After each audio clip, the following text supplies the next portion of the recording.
Olá, olá, olá! E aí galera, tudo bom? Eu sou o professor Araújo, esse é o Física Faz Sentido, e nesse vídeo a gente vai resolver juntinhos, porque juntinho é mais legal, é mais gostoso, a prova da Unicamp de 2019, primeira fase. Então eu vou resolver com vocês todas as questões que envolviam física, inclusive duas interdisciplinares. Uma interdisciplinar com geografia e a outra interdisciplinar com língua portuguesa, com humanidades também, uma interpretação de texto que tem ali. Os exercícios estão todos organizadinhos e uma lista para você, e o link para essa lista está aqui ó, na descrição do vídeo. Então vai lá, baixa essa lista, tenta resolver os exercícios, que é super importante, e vai tirando as dúvidas aqui comigo ao longo do vídeo também, né? Ah, mas já que você vai baixar a lista, clicar no link aqui embaixo, aproveita e clica também no joinha, né? Deixa aquele joinha aqui pra gente, se inscreve no canal se não tiver inscrito, liga as notificações e aproveita e compartilha com os amigos, porque conhecimento, essas coisas, é sempre bom a gente compartilhar, a gente divide e ele só cresce. Ô clichêzão, hein? Coisa horrível. Vamos lá, vamos parar de falar, vamos fazer essa prova aqui, vamos ver quais são os exercícios que caíram nela. Primeira fase da prova da Unicamp de 2019, prova de física nas versões Q e X. Vou resolver aqui com vocês o exercício 36. Questão 36, uma interdisciplinar que envolve conceitos de física e de geografia. Olha que legal. Então vamos lá, vamos ler a questão, mas antes, lembra, deixa aqui aquele joinha, se inscreve no canal, compartilha com os amigos e tudo mais que você já sabe. Não vacila. Essa questão dá pra gente de início uma figura, uma imagem, que mostra ali um terreno onde existe uma cerca, existe um riozinho, e dá para perceber claramente que existe um desencontro da cerca e do riozinho, dos dois lados ali do terreno que parecem estar se movendo para um lado e para o outro, e é exatamente isso que ele diz logo abaixo da imagem, que as setas indicam a direção da movimentação de placas tectônicas. Então você já sabe que o exercício vai abordar as placas tectônicas, provavelmente falar aí de abalos sísmicos, né? O que ele fala em seguida? Que eventos sísmicos de grande magnitude causam imensos danos. As ondas sísmicas que se originam nesses eventos e que se propagam no interior da Terra são de dois tipos, longitudinais e transversais. Olha a física aí, falando de ondas longitudinais e ondas transversais. A figura anterior representa um tipo de contato entre placas que dá origem a ondas sísmicas. Esse tipo de contato ocorre, e aí se a gente olhar as alternativas, ele quer saber em primeiro lugar aonde ocorre esse tipo de contato, se é na Califórnia, nos Estados Unidos, ou nos Andes, no Chile, e você ouve a cachorrada latindo no fundo, mas segue o jogo. E ele quer saber também qual a relação entre as direções de propagação e de vibração nas ondas transversais e longitudinais. Vamos lá, primeira parte da geografia. Reparem que essa imagem mostra para a gente claramente que isso faz parte do continente, né? Uma área continental, porque você tem uma cerca, você tem um riozinho. Então, isso está retratando para a gente uma falha geológica que não pode estar no oceano.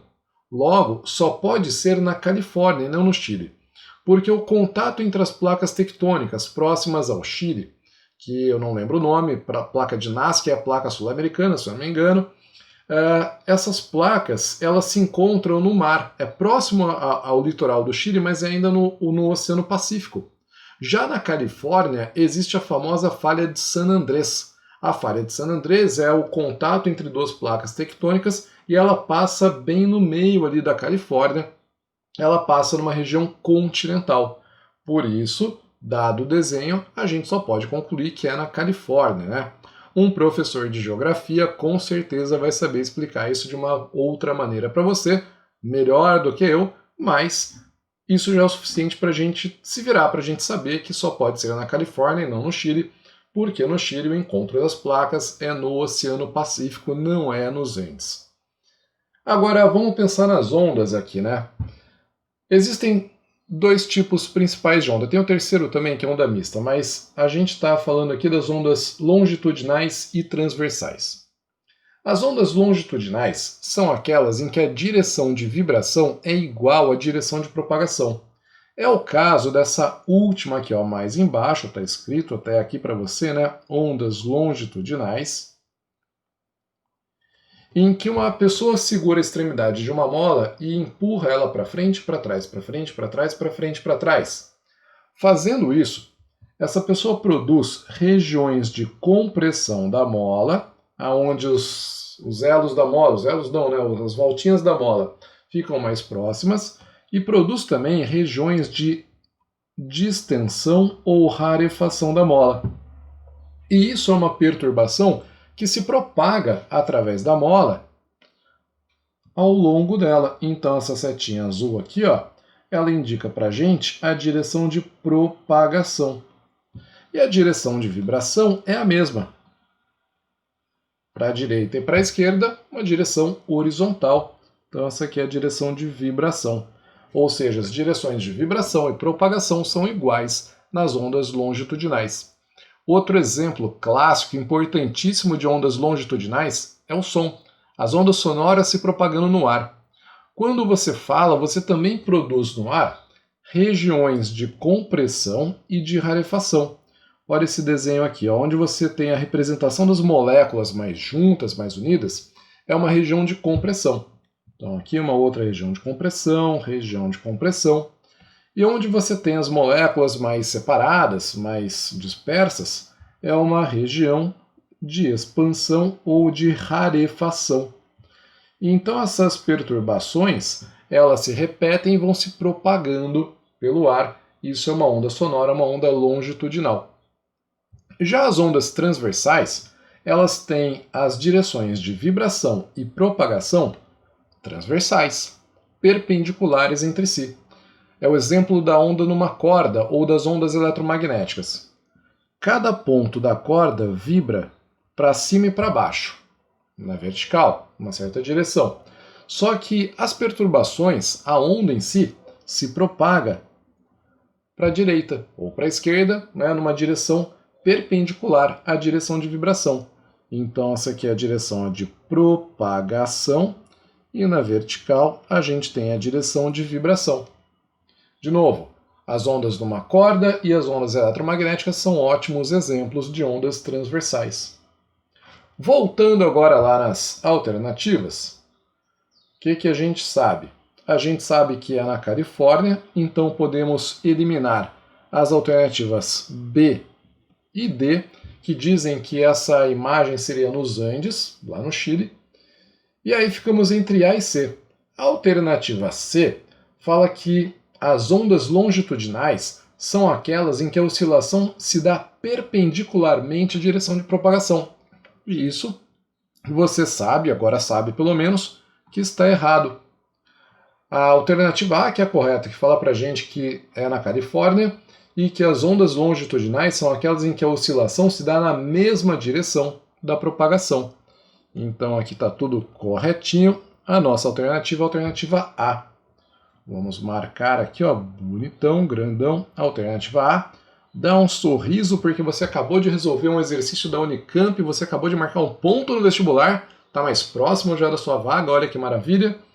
E é isso, feito. Vamos fazer um placar da prova aqui?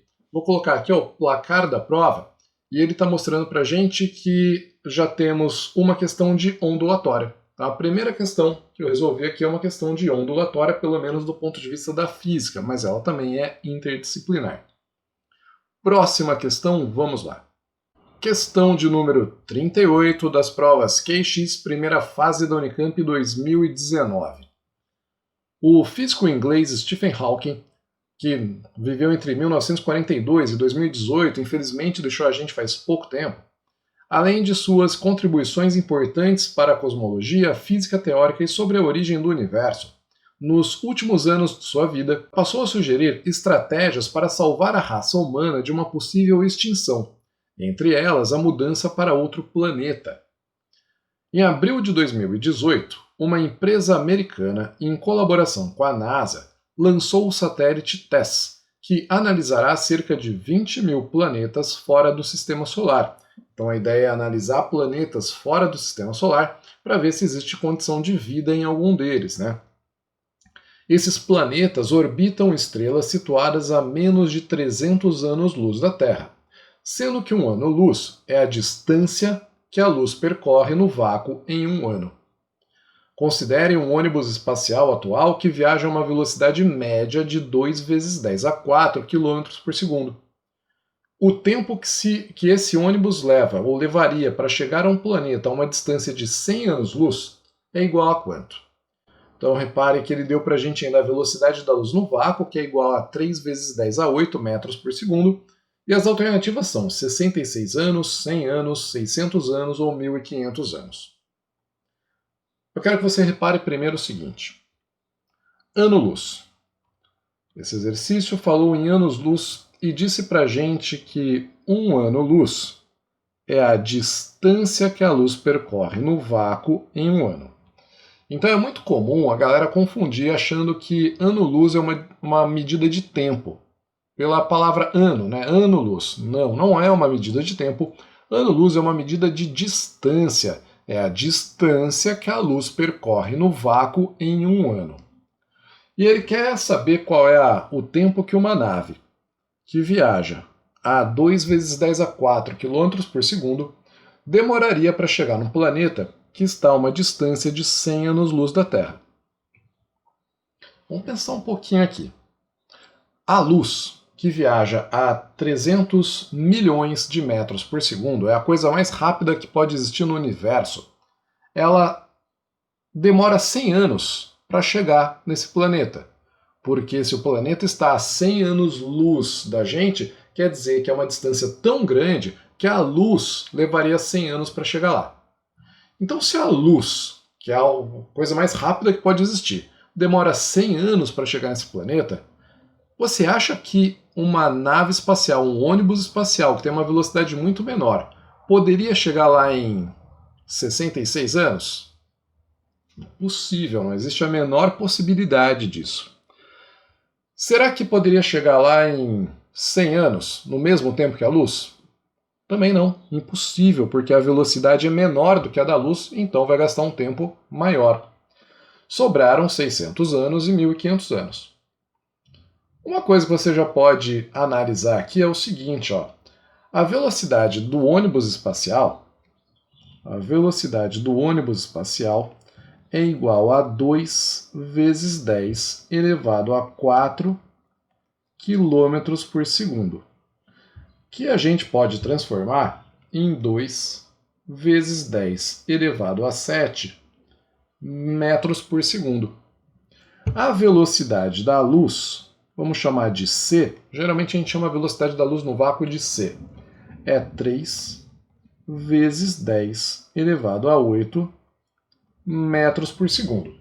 Se eu dividir uma pela outra, ó, c dividido pela velocidade do ônibus espacial, eu vou encontrar 3 vezes 10 elevado a 8 dividido por 2 vezes 10 elevado a 7. Isso aqui é igual a 1,5 vezes 10 elevado a 1, também conhecido como 15. Né? Resumindo, a velocidade da luz é 15 vezes maior do que a velocidade do ônibus. E aí a gente pode pensar o contrário. Se a velocidade do ônibus espacial é 15 vezes menor do que a da luz, então esse ônibus espacial vai levar um tempo 15 vezes maior para chegar nesse planeta. Vê se faz sentido isso, porque o tempo gasto numa viagem e a velocidade são inversamente proporcionais. Então, se um móvel tem o dobro da velocidade, gasta metade do tempo. Consequentemente, se um móvel tem uma velocidade 15 vezes menor do que o outro, ele vai gastar um tempo 15 vezes maior.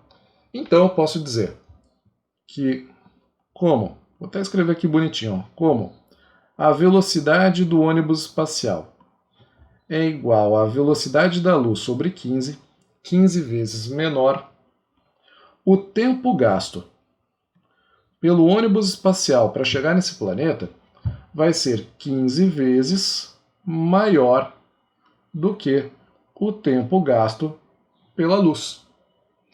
Esse tempo gasto pela luz é de 100 anos, então vai ficar 15 multiplicado por 100, o que dá exatamente 1000 1.500 anos.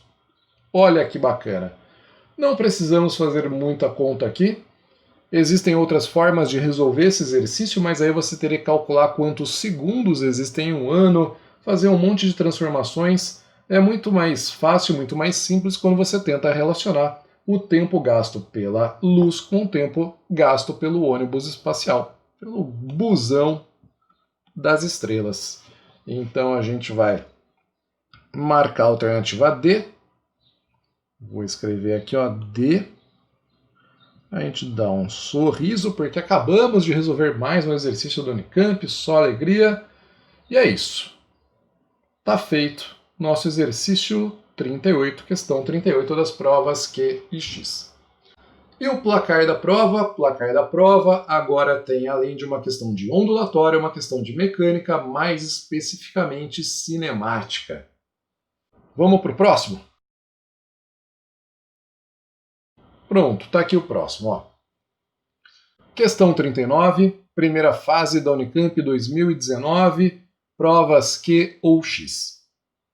Em uma pescaria, é utilizada uma linha com boia e anzol.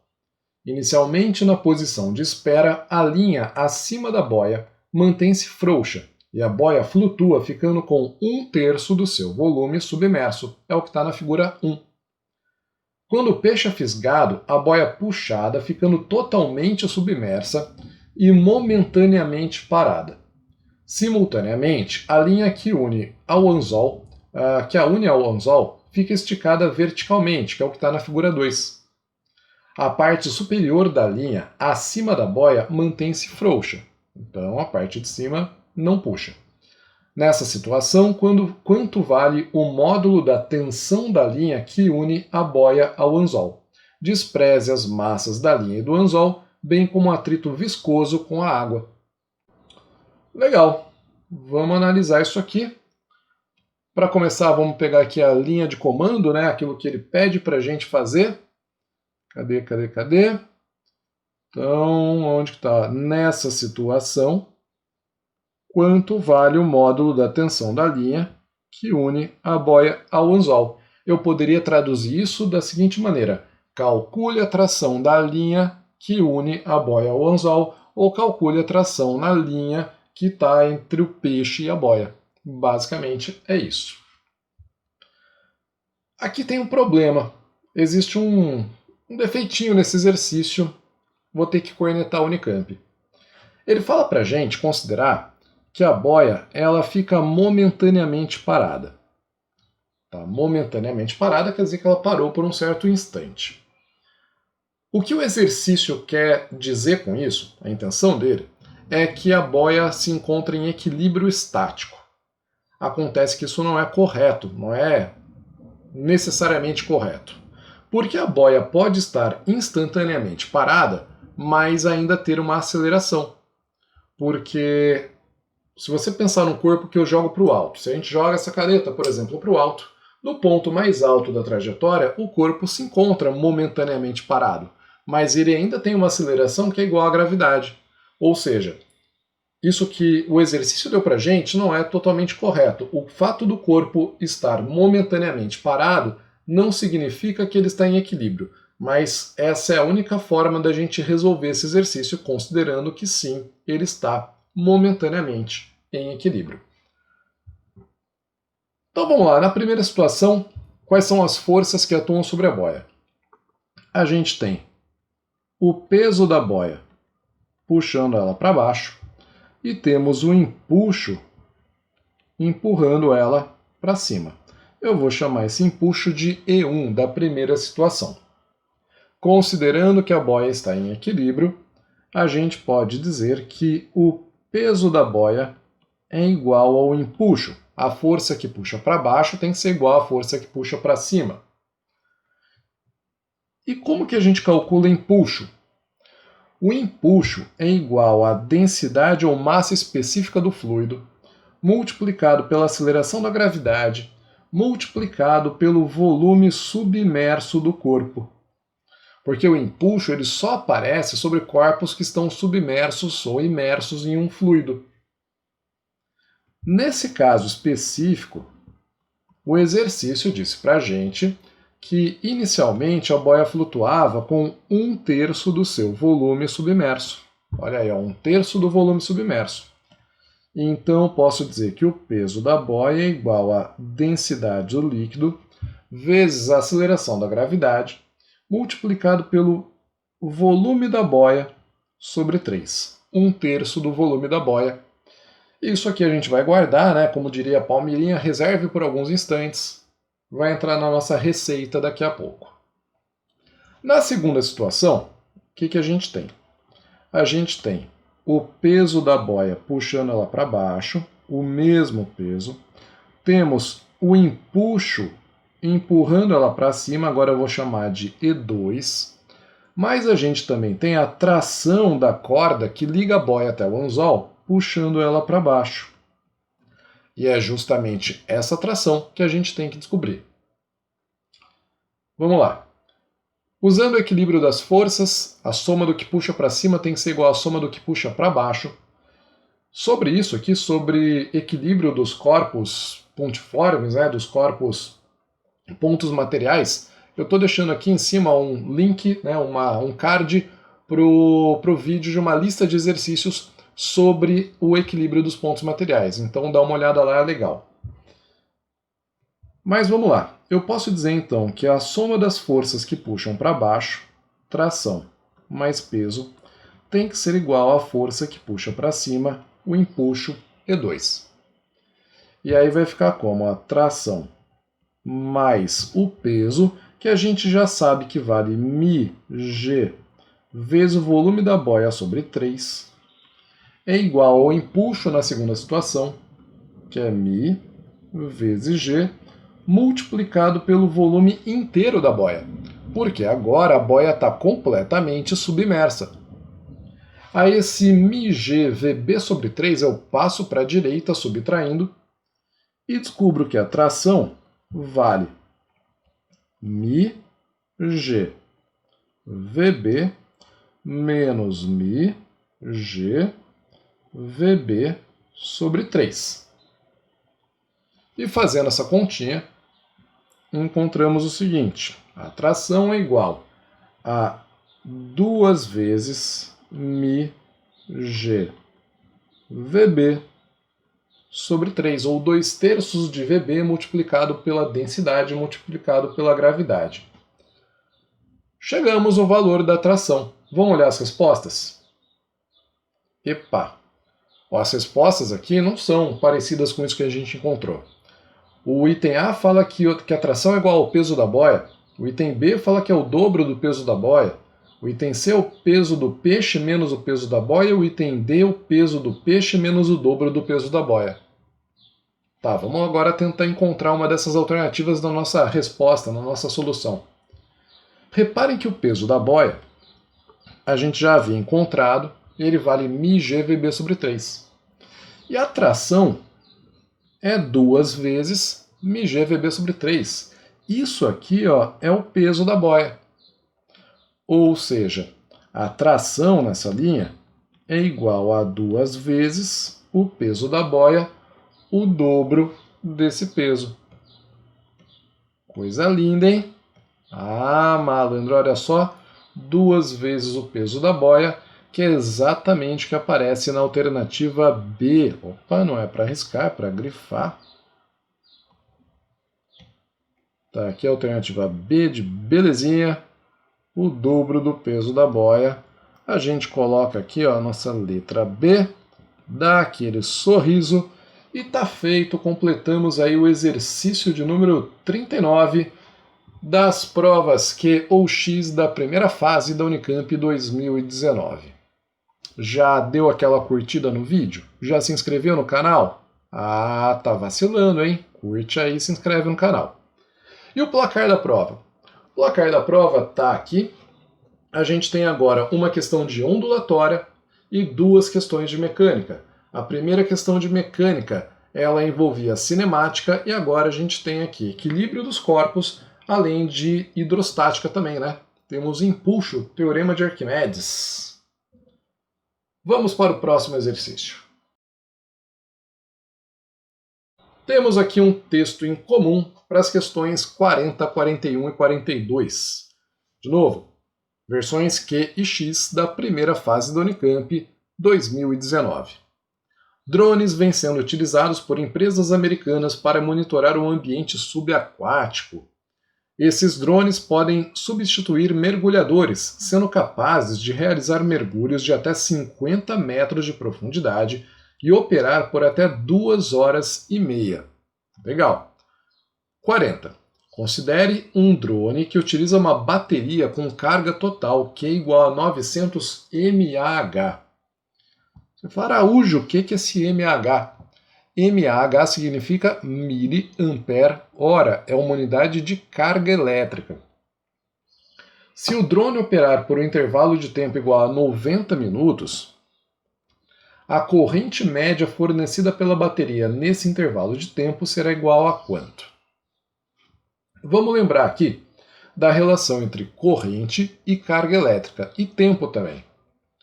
A definição de corrente elétrica, ou corrente elétrica média, é justamente a quantidade de carga que passa por um condutor a cada unidade de tempo.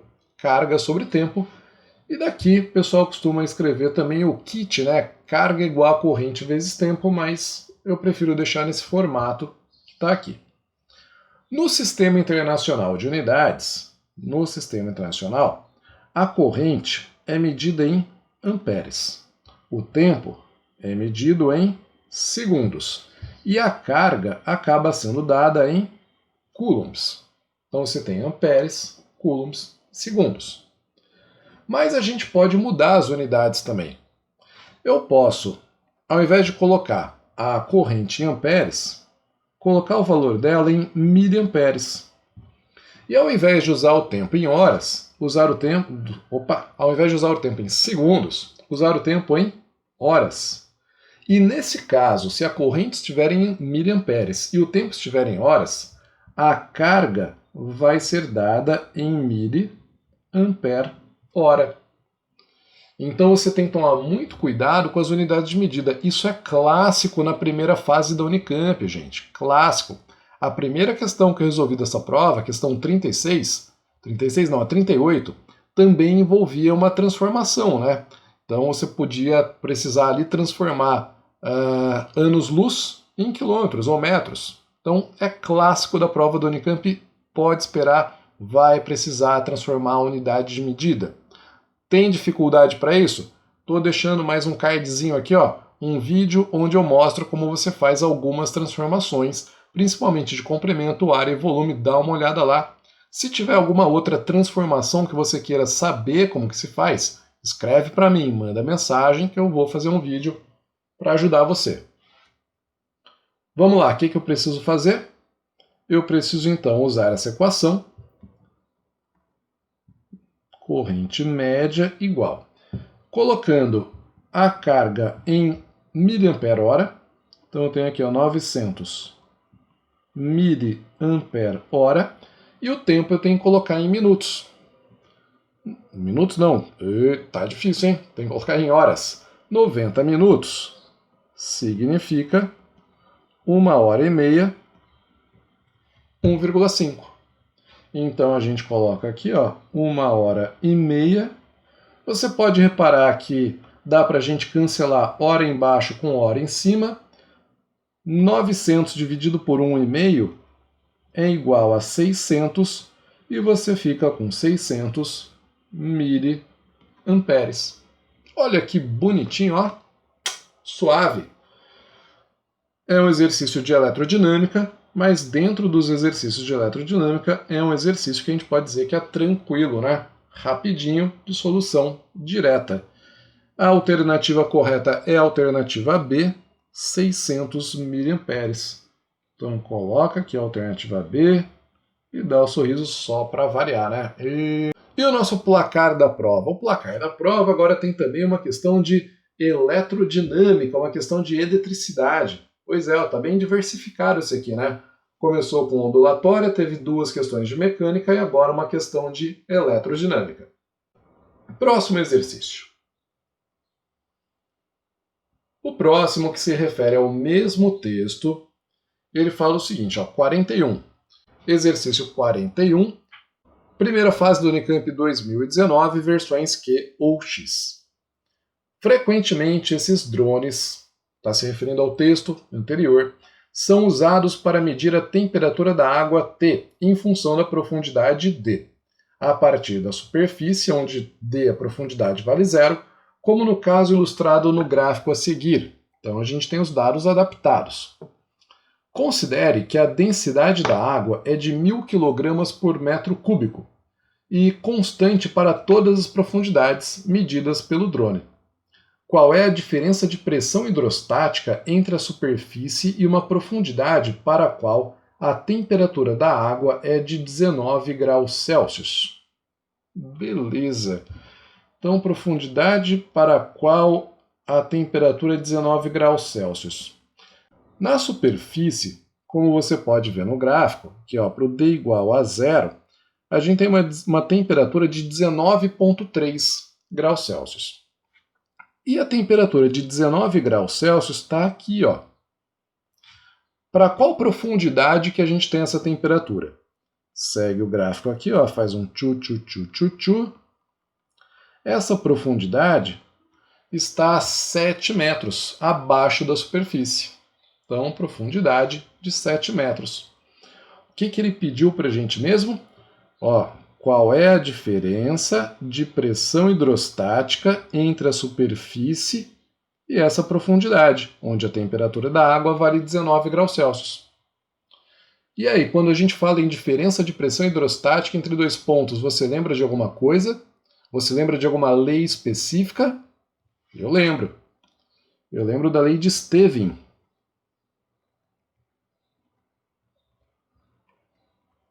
Lei de Stevin. Segundo essa lei, a diferença de pressão entre dois pontos de um fluido é igual a μ. No caso aqui, deixa eu até apagar, não vou escrever μ não. Ele usou ρ como densidade, né? Então ρ, que é a densidade do fluido, multiplicado pela gravidade, multiplicado pela diferença de altura entre os dois pontos. Então a diferença de pressão é igual a densidade multiplicado pela aceleração da gravidade multiplicado pela diferença de altura. Sim, é uma equação que você deveria saber para resolver esse exercício. E a essa diferença de pressão, vamos lá. Vai ser igual a 1000 kg por metro cúbico. Já vou escrever como 1 vezes 10 elevado a 3, 1000. Gravidade, 10 metros por segundo ao quadrado, a gente tem que usar isso para todas as questões da prova. E a diferença de altura é de 7 metros. Coloquei ali, está todo mundo no Sistema Internacional de Unidades, não preciso me preocupar com isso. Então a diferença de pressão é igual a 7 vezes 10 newtons por metro quadrado, que é a mesma coisa que Pascal. Então temos aqui, ó, 7 vezes 10 elevado a 4 Pascal. E é exatamente esse valor que nós encontramos na alternativa D de Jeans. Olha que maravilha. Então D de Jeans, Jonathan, Jennifer, tá feito.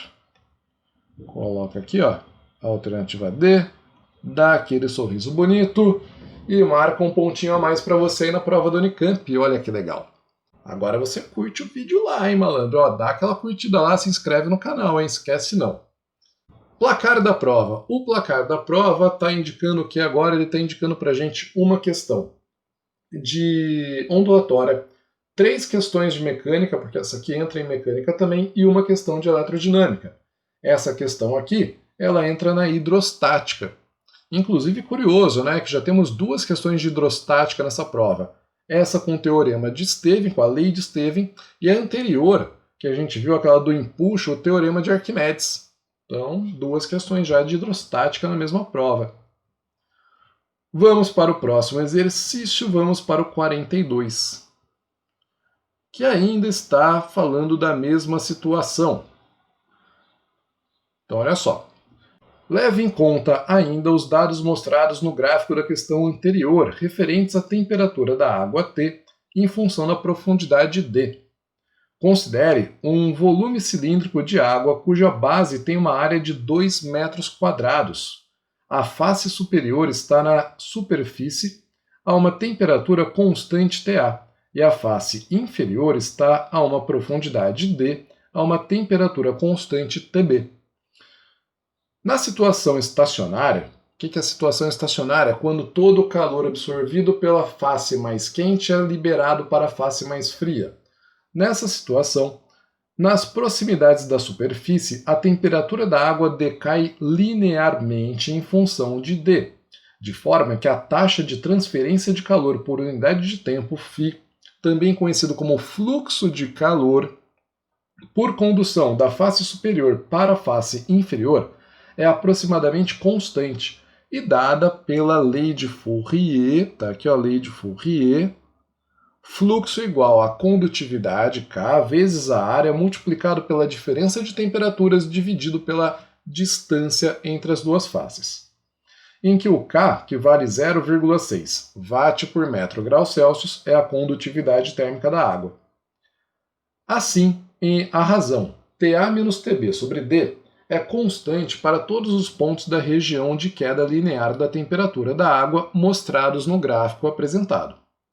Utilizando as temperaturas da água na superfície e na profundidade Dzinha do gráfico, e a fórmula fornecida, conclui-se que na região de queda linear da temperatura da água em função de D, φ o fluxo vale quanto? Ô louco!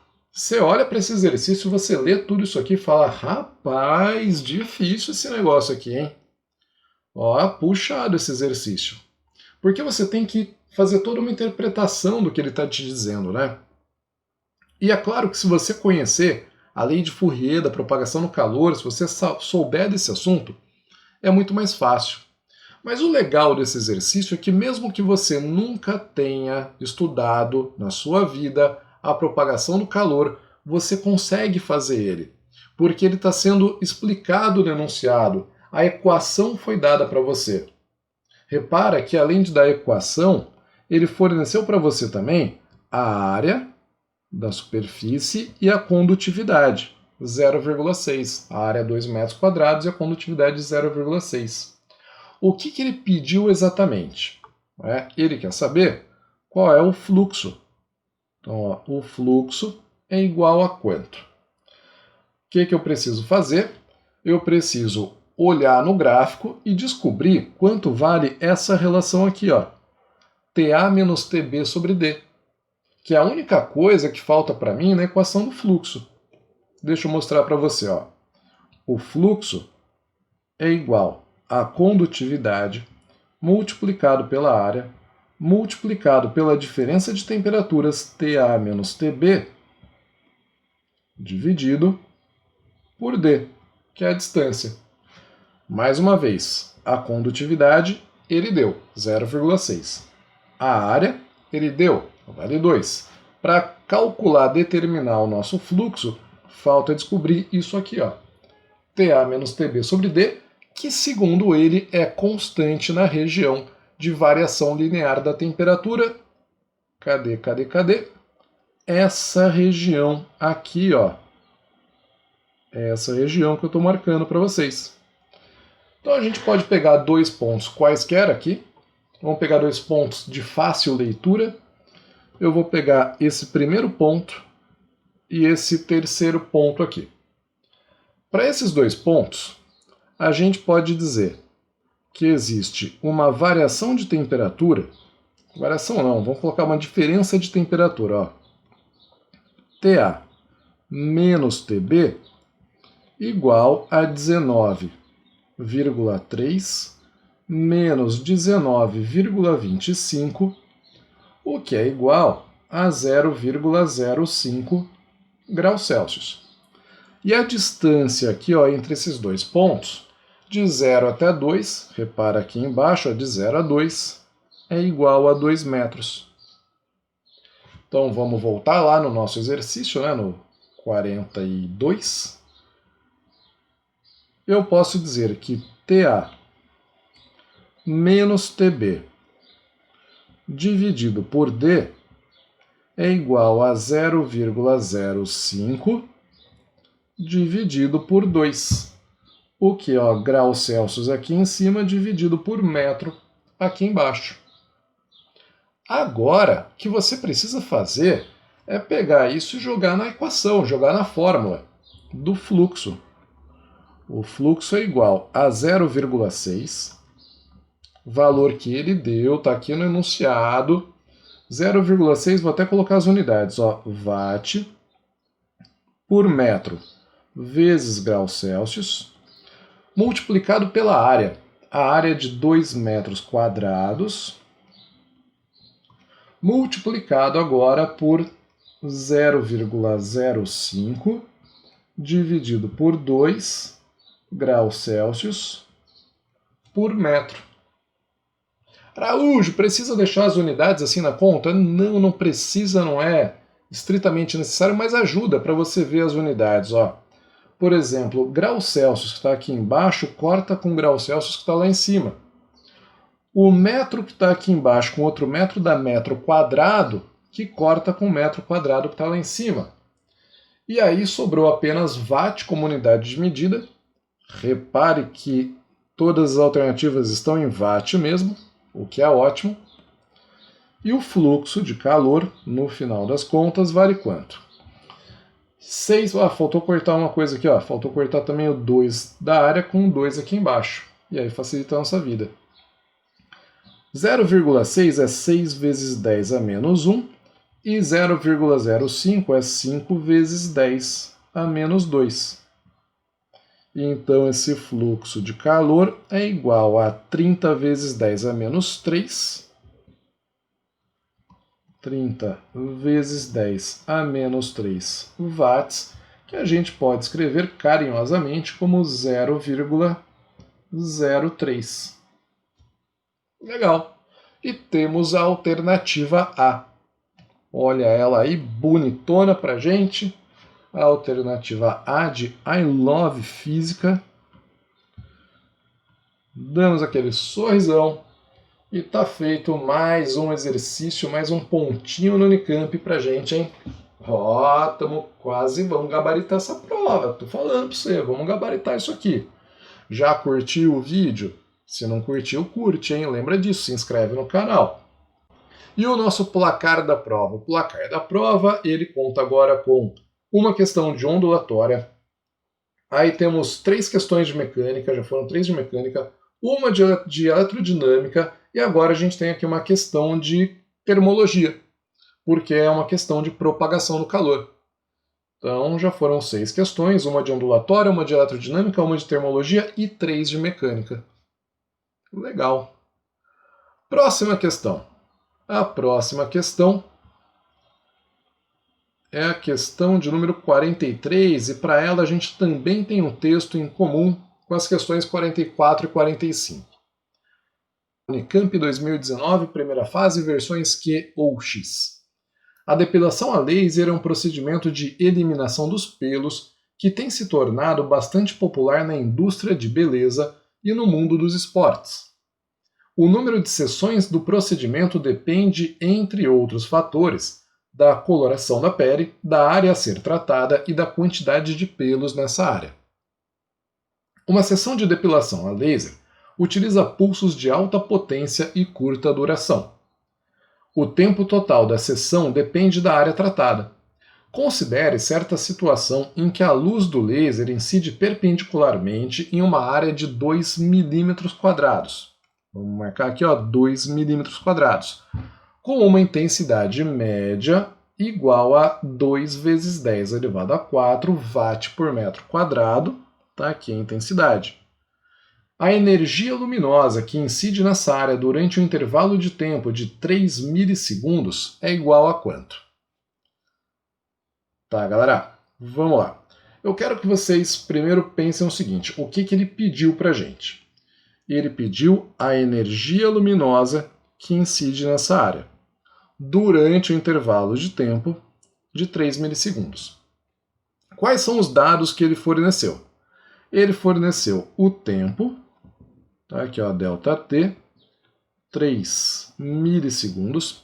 Ele forneceu para a gente também a área, 2 milímetros quadrados, e ele forneceu a intensidade da radiação de 2 vezes 10 elevado a 4 watts por metro quadrado.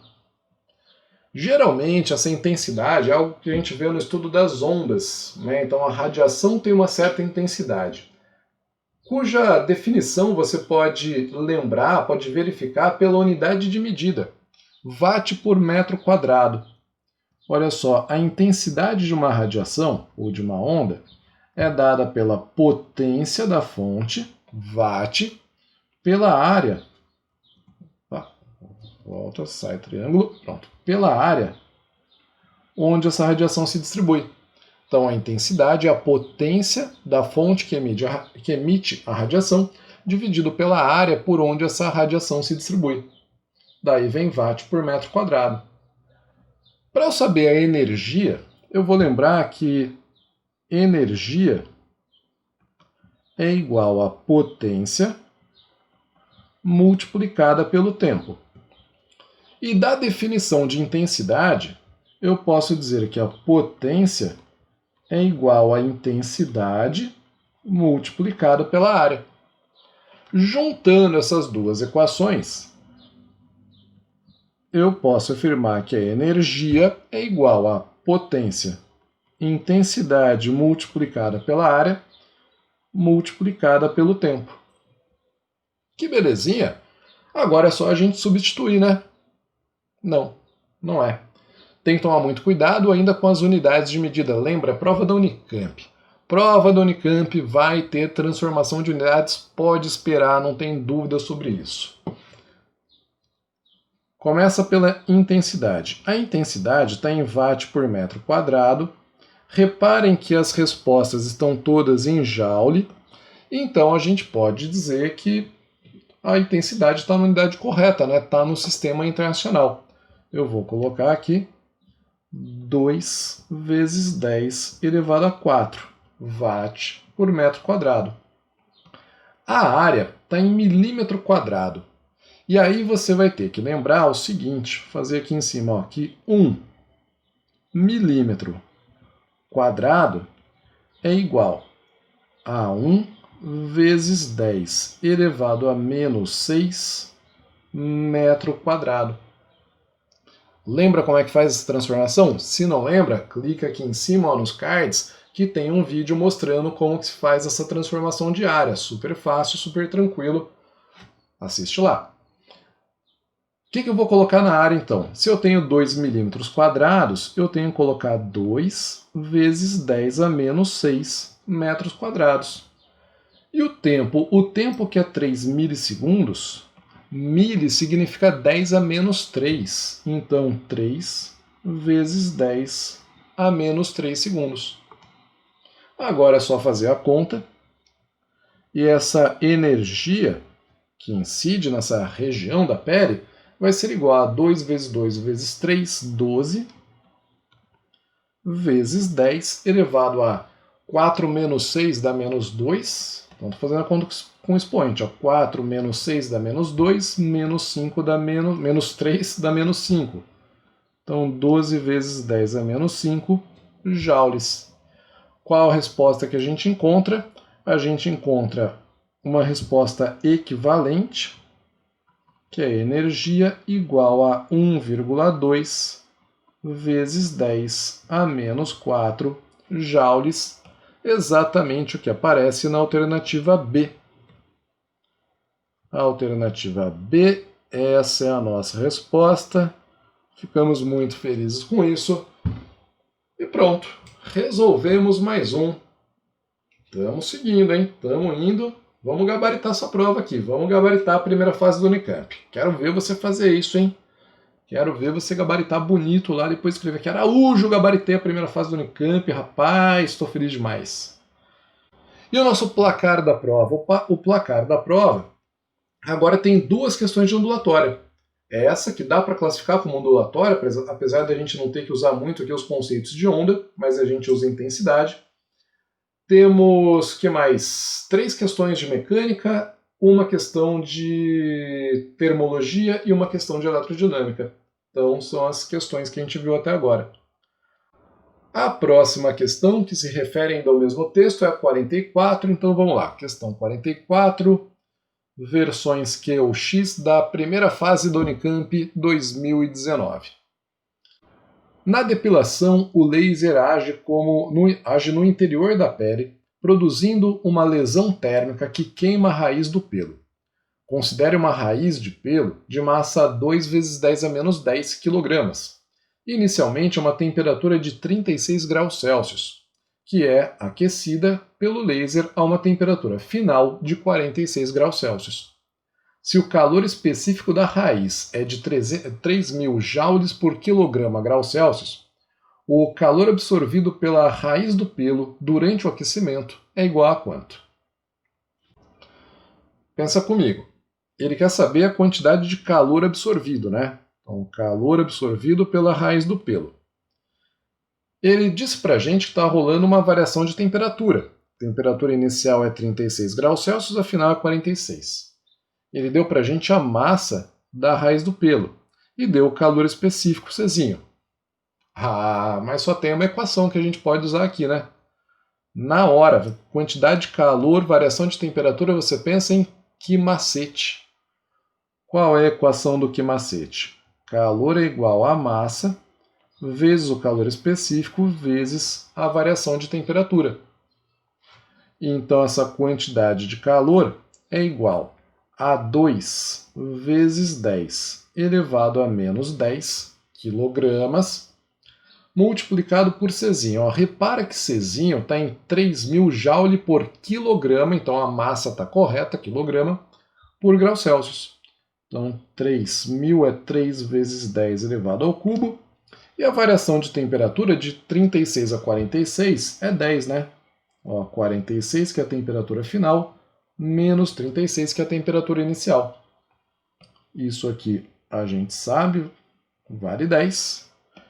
Então, o calor absorvido pela raiz do pelo é igual a 2 vezes 3, 6, multiplicado por 10, elevado a menos 10 com 3 dá menos 7, com mais um aqui desse 10, 10 a menos 6.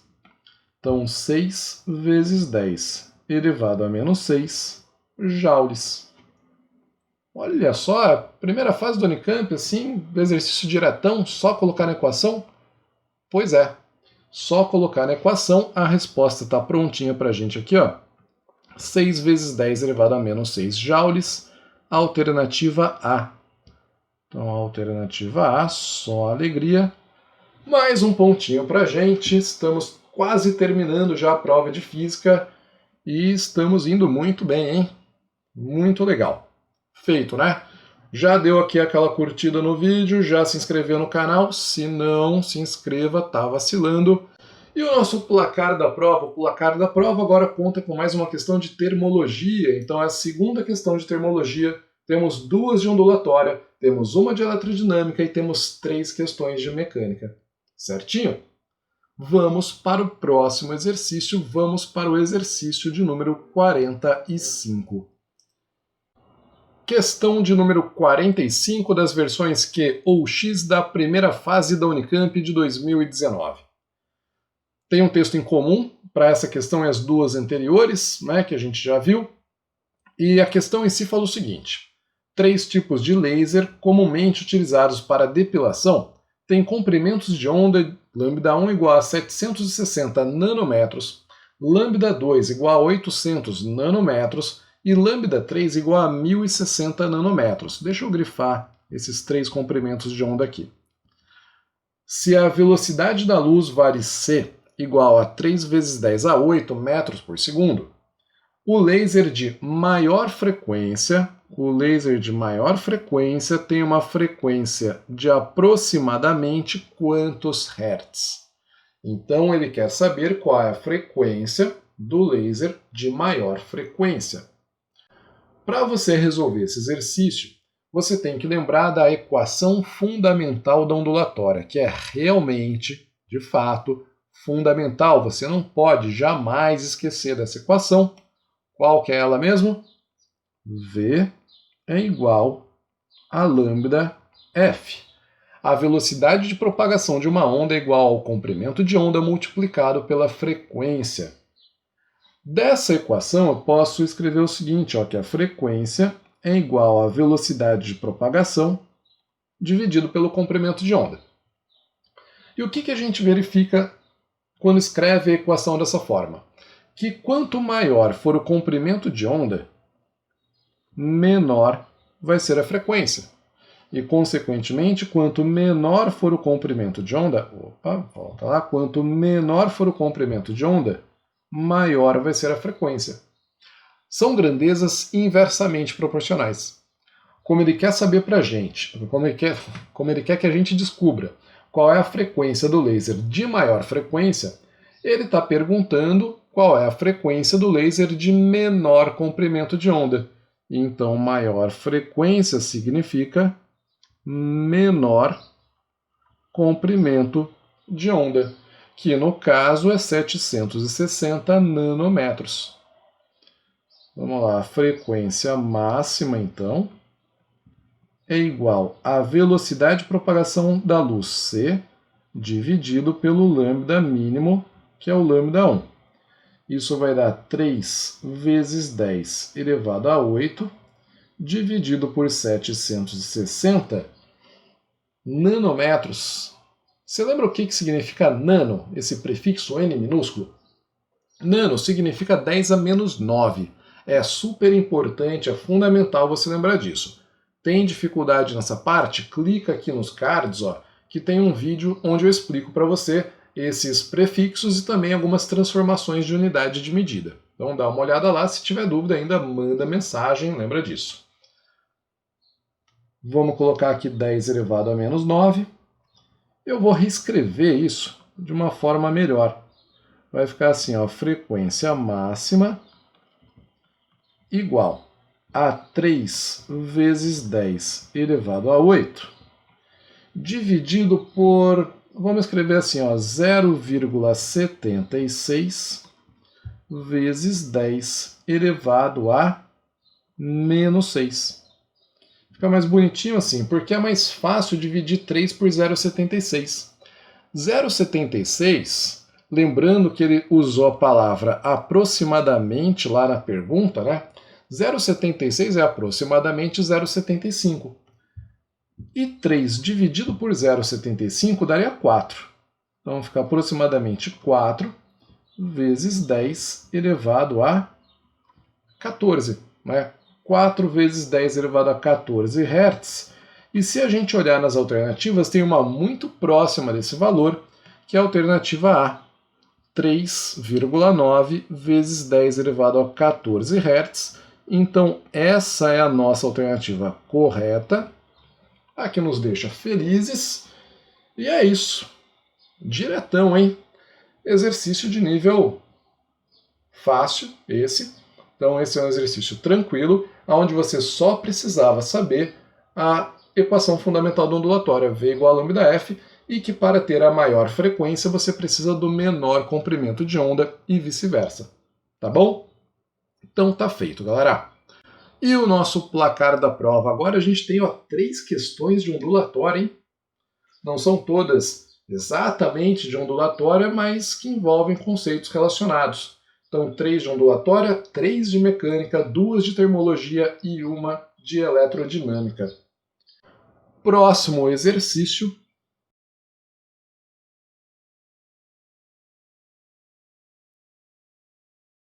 As cirurgias corretivas a laser para a visão estão cada vez mais eficientes. Verdade, fiz uma esse ano, estou muito feliz, estou enxergando tudo, não uso mais óculos. Olha que maravilha. A técnica corretiva mais moderna é a baseada na extração de um pequeno filamento da córnea, modificando a sua curvatura. No caso de uma cirurgia para a correção de miopia, o procedimento é feito para deixar a córnea mais plana. Assinale a alternativa que explica corretamente o processo de correção da miopia. Então, vamos lembrar do seguinte. Vamos imaginar aqui um globo ocular, certo? E a primeira membrana que você tem cobrindo o globo ocular é a sua córnea, ela vem antes aqui da pupila, aí depois da pupila você tem a íris, né? E lá no fundo do olho você tem a sua retina. Então, retina onde se forma a imagem. Então, a córnea é essa primeira película, essa primeira camada que reveste o seu globo ocular.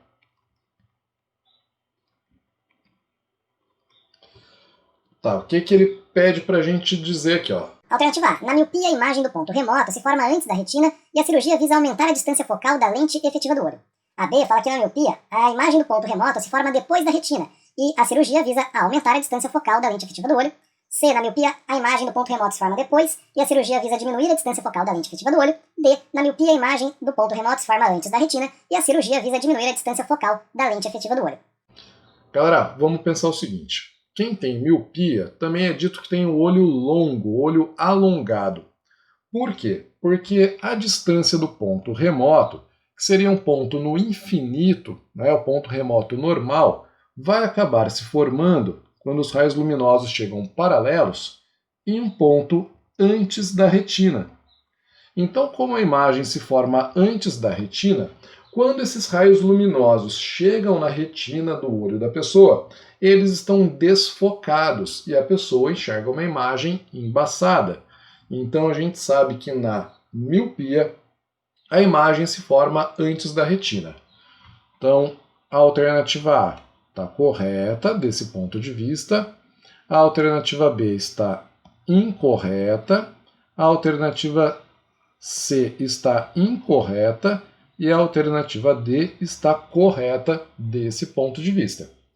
Mas agora, para que a lente, para que a cirurgia corrija a miopia, ela deve aumentar ou deve diminuir a distância focal efetiva do olho? Vamos lembrar que quando você tem raios luminosos que vêm de um ponto muito distante, um ponto remoto, um ponto que se encontra no infinito, esses raios chegam paralelos na lente, né? E eles vão se encontrar justamente no foco da lente. Então, se eu tenho os raios luminosos se encontrando nesse ponto antes da retina, eu sei que esse ponto é o foco efetivo do olho dessa pessoa. Como eu preciso que a imagem se forme numa distância maior sobre a retina, eu preciso fazer com que esse foco fique a uma distância maior da nossa córnea. Então tá lá, ó, F', não é? Se eu tenho que afastar o foco da córnea, eu tenho que aumentar a distância focal da efetiva do olho. Caso você não esteja lembrando disso, vamos colocar aqui, ó, rapidinho. Opa, ajeita bonitinho a régua, pronto. O nosso olho, ele funciona como uma lente convergente. Então tá aqui, ó, lente convergente, aquela que tem bordas finas, em geral. Vamos desenhar aqui um eixo principal da lente. Não desenhou? Vamos. Agora sim. E toda vez que você tem um objeto muito distante, os raios luminosos provenientes desse objeto, eles chegam paralelos entre si. Mas a gente sabe também que toda vez que um raio luminoso incide sobre a lente paralelamente ao eixo principal, esse raio luminoso acaba sendo desviado, refratado, para o foco da lente. Então tá aqui, ó, o raio luminoso é desviado na direção do foco, aonde vai formar a imagem de um objeto muito distante. Então é isso, ó. Como a gente precisa que a imagem chegue para trás, se afaste da nossa córnea para se formar em cima da retina, a gente precisa aumentar a distância focal efetiva do olho.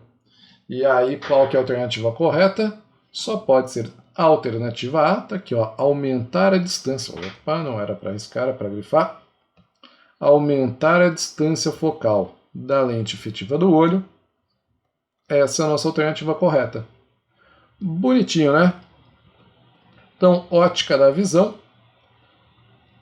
Caso você esteja assistindo esse vídeo ainda antes da prova da primeira fase de 2021, esse é um assunto que não vai cair na prova da Unicamp esse ano, ótica da visão. Foi retirado do programa por conta de todo o problema da pandemia do coronavírus, né? Inclusive tem um videozinho aqui também, ó, que eu estou colocando aqui, que fala sobre as mudanças no vestibular da Unicamp para esse ano. Mas a alternativa é A, faltou a gente dar aquele sorriso. E maravilha, terminaram-se aqui as questões de física relativas ao texto comum do laser, mas ainda tem mais uma. Faltou o placar da prova, né? No placar da prova agora, além de todas as questões que a gente já tinha, temos uma questão de ótica. Tá aqui, ó, ótica da visão, muito bacaninha. Esse último exercício aqui não é o 47, é o exercício 15. É mais uma questão interdisciplinar. É uma questão que vai relacionar aqui a física com interpretação de texto. O que ela diz pra gente? Ó? Então, questão 15 da versão Q ou X da primeira fase da Unicamp 2019. Na opinião de Klaus R. Meck, professor do Instituto de Física Teórica da Universidade de Stuttgart, na Alemanha, o uso da linguagem da física na literatura obedeceria ao seguinte propósito. Diz ele, ó, uma função literária central da fórmula seria simbolizar a violência. A fórmula torna-se metáfora para a violência, para o calculismo desumano, para a morte e para a fria mecânica, para o golpe de força. Recorde-se também o Pêndulo de Foucault, de Umberto Eco, em que a fórmula do pêndulo caracteriza o estrangulamento de um ser humano. Passo a citar. O período de oscilação T é independente da massa do corpo suspenso, o que nos dá a igualdade, né, representa a igualdade de todos os homens perante Deus. Também aqui a fórmula constitui uma referência irônica à marginalização do sujeito reduzido à massa inerte suspensa. Segundo Meck, a função literária de algumas noções da física presentes em determinados romances expressa o quê? Bom, vamos ler aqui, né? O que ele diz que ela expressa. Então, no item A, ele fala que expressa a falta de liberdade do sujeito nas relações sociais. No item B, a revogação parcial das leis da natureza. No item C, a concordância quanto ao modo como representamos a natureza. E no item D, a privação da liberdade do ser humano. Então, a gente tem aqui 4 opções diferentes do ponto de vista da interpretação do texto. Caso você tenha alguma dúvida, a gente pode primeiro fazer a parte da física que vai ajudar bastante, quer ver? Olha só, a segunda parte de cada uma das alternativas fala pra gente que o uso da independência do período do pêndulo em relação à massa do corpo suspenso está correto ou incorreto. Você lembra qual é a fórmula, a equação do período do pêndulo? O período de um pêndulo é dado por 2π vezes a raiz de L sobre G. 2π raiz de L sobre G, onde L é o comprimento do pêndulo e G é a aceleração local da gravidade. Reparem que a gente não tem massa aí. Independente de qual seja a massa do corpo preso a esse pêndulo, se a gente tiver o mesmo comprimento e a mesma aceleração da gravidade, o período não vai mudar. Então, o período é independente da massa do corpo pendurado. Vamos dar uma olhada aqui em cada uma das alternativas. Ó. Na alternativa A, ele fala que o uso da independência do período do pêndulo simples com a massa do corpo é incorreto. Não, é corretíssimo. Então isso aqui, ó, tá fora. Essa alternativa não vale. Alternativa B, ele diz que essa associação, né, da independência, que o uso da independência do período do pêndulo com a massa do corpo suspenso está correto. Legal, essa pode ser. Na alternativa C, ele diz que está incorreto. Isso sim é incorreto, dizer que isso é incorreto. E na alternativa D, ele diz que esse uso está correto, o que é verdade. Então ficamos apenas entre as alternativas B e D. Na alternativa B, ele diz que a função literária de algumas noções da física presentes em determinados romances expressa a revogação parcial das leis da natureza. Não, como assim? Revogação parcial de algumas leis da natureza. As leis da natureza não são revogadas, né, de nenhuma forma pelo que ele fala aqui no nosso texto, né? Ainda mais revogação parcial, não tem nada que relacione a isso. Mas a gente pode enxergar no texto dele a privação da liberdade do ser humano. Por quê? Porque ele fala do ser humano igual perante a Deus, todos iguais como massa inerte. Ou seja, as diferenças entre os seres humanos não são importantes aqui, não são relevantes. Logo, a gente está falando de uma privação de liberdade dos seres humanos, uma privação deles em relação às suas diferenças particulares. Só pode ser a alternativa D. Eu tenho certeza que um professor de interpretação de texto da área de humanas poderia explicar melhor essa parte para você da interpretação. Uma sugestão é o professor Manga, do Questão de Linguagem, grande amigo meu, mas está feito o exercício principalmente do ponto de vista da física, né? Galera, é isso. Temos a prova inteira concluída, fizemos todos os exercícios. Foi uma prova legal, uma prova bacana. Faltou o placar da prova, né? Terminar o placar da prova. A gente teve 3 questões de ondulatória. Essa aqui é uma questão de um pêndulo. A gente pode até colocar no placar ali como sendo uma questão de ondulatória ou de mecânica. Eu vou colocar mecânica aqui. Então, pêndulo, geralmente a gente estuda ele na mecânica. E que mais? 3 questões de ondulatória, 2 de termologia, uma de eletrodinâmica, uma de ótica. Foi uma prova bem equilibrada e com nível de dificuldade médio, né? Não foi uma prova difícil, também não foi das mais fáceis, mas é médio para baixo, não é uma prova difícil realmente. Bom, é isso aí então. Acabamos a resolução da prova da Unicamp, primeira fase de 2019. Tá feita. Eu espero que vocês tenham gostado da resolução, tenham tirado suas dúvidas. Se ainda tiver alguma dúvida, manda uma mensagem, deixa um comentário aqui no vídeo. Aproveita e dá aquele joinha, se inscreve no canal caso não tenha se inscrito, né? Sempre bom a gente lembrar disso, é super importante pra gente ter mais inscritos no canal, ter o trabalho divulgado por aí. E se tiver alguma outra prova que você queira que eu resolva, onde você tem dificuldades, manda uma mensagem aqui, vou ter um prazer enorme em gravar um vídeo e publicar aqui para ajudar vocês, ajudar cada vez mais gente a ir bem no vestibular, ir bem nas provas da escola, e principalmente aprender física, que é uma coisa tão legal, tão bonita, que eu gosto tanto. Tá bom? Gente, valeu, obrigado por assistir, um abraço e até o próximo vídeo.